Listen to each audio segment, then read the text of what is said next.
La 32e Transmaurienne vanoise, l'épilogue.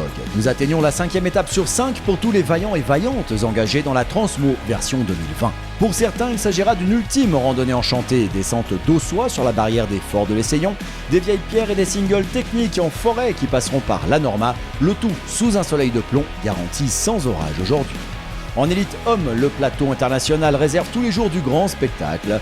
Côté filles, peut-être le grand chelem à venir pour la meneuse du général. Ambiance dernier jour avant les vacances. Alors moi j'ai fait les toutes premières transmauriennes et c'est vrai que le niveau il a sacrément augmenté, déjà du fait que ça soit à UCI. Là aujourd'hui moi je suis 10e français alors que je suis 38e au général, donc ça prouve le niveau et l'internationalisation de l'épreuve. Il y a le général aussi qui compte encore et il y a Thomas Pidcock qui est à 2,40 derrière moi, qui a fort revenu hier. Après Thomas a l'air d'être très fort, on va essayer de limiter la casse au maximum, s'accrocher un maximum et on verra à la fin de l'étape où est-ce qu'on en est.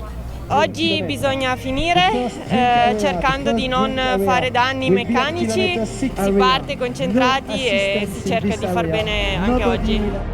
C'est parti et comme promis, ce ne sera pas une balade entre amis sportifs. Leonardo Paes mène au général de plus de 6 minutes sur le tenant du titre Lukas Flukiger, 15 sur l'italien Tony Longo, mais rien n'est joué dans le top 3. Thomas Pidcock, frappé par une pénalité de 30 minutes lors de la première étape, donne tout pour tenter au moins d'arracher le podium. Le premier français du général, Joshua Dubogos, se verrait bien faire résonner la Marseillaise au moins sur une victoire d'étape. Bref, c'est à nouveau à Mach 2 que la tête de course démarre. Chez les filles, à moins d'une grosse faute ou d'un pépin mécanique, l'italienne Eva Lechner dispose d'une trentaine de minutes d'avance sur sa dauphine. 4 étapes sur 5 pour elle. Son défi du jour, le Grand Chelem évidemment. Le Fort Marie-Thérèse et la Redoute sont toujours un passage attendu par les pilotes annuellement. Du VTT de haut vol qui traverse le Pont du Diable, un des passages emblématiques de la Transmo, Thomas Pidcock et son palmarès de rêve montrent toute son adresse et sa maîtrise du pilotage. En tête, il a décroché les leaders, en route pour la victoire d'étape peut-être. Flukiger et Paes suivent avec leur avance au général, ils préfèrent assurer leur position et la victoire pour Paes que prendre tous les risques aujourd'hui.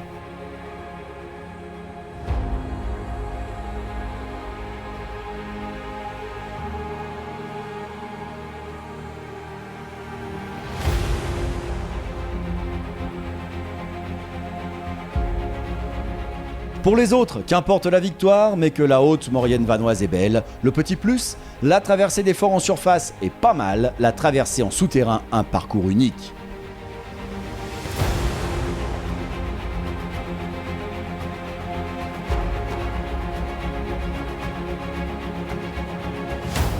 Coup de théâtre chez les filles, Eva Lechner s'égare et perd 20 minutes. Costanza Fazolis prend le lead de l'étape devant Anaïs Grimaud la française. Certes, elle lâche un temps fou, la leader du général, mais pas assez encore pour perdre la course, à suivre.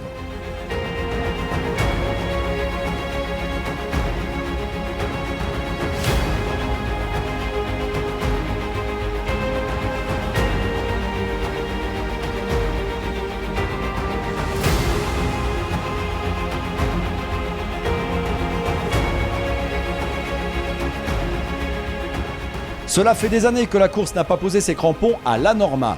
La station Cosy est à la fête, le public est venu en masse applaudir le peloton de la Transmo Promotion 2020.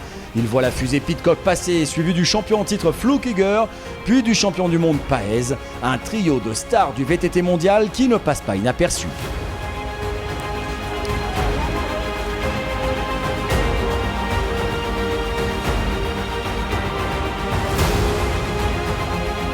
Eva Lechner a retrouvé les sentiers officiels, petite frayeur, mais la voilà de retour en course. Le Grand Chelem, cependant, ne sera pas pour elle cette année.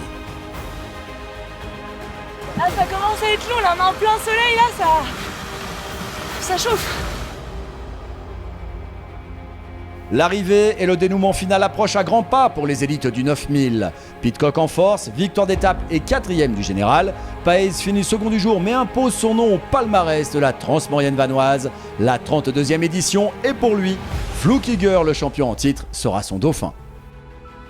Estoy muy contento de haber ganado esta carrera. Pues la primera vez que estoy acá y pues sí, una carrera muy exigente, con mucha bajada técnica que pues me sirve mucho para mejorar y sí, contento. En catégorie 6000, l'antichambre du très haut niveau, le français Lubin Monteil s'impose devant Paul Magnier et l'italien Luca Pascarmona. Chez les filles, Costanza Fasoli s'emporte la dernière journée. Eva Lechner s'est fait une frayeur mais remporte la Transmo en 9000 élite filles. È stata molto dura oggi perché ho sbagliato strada subito all'inizio e ho fatto 7 km in più e non sapevo quanto tempo avevo perso, per quello ho dovuto andare a tutta e non è stato facile, infatti avevo testa giù e a tutta. Et il y a toujours une pointe de tristesse à quitter les paysages prestigieux de la haute Maurienne vanoise. Rendez-vous en 2021 pour la 33e édition, en mode post-Covid assurément, avec toujours plus de monde, toujours plus d'aventures, toujours plus de paysages inoubliables. Mais ça, c'est une autre histoire que nous vous raconterons dans environ 12 mois. Patience.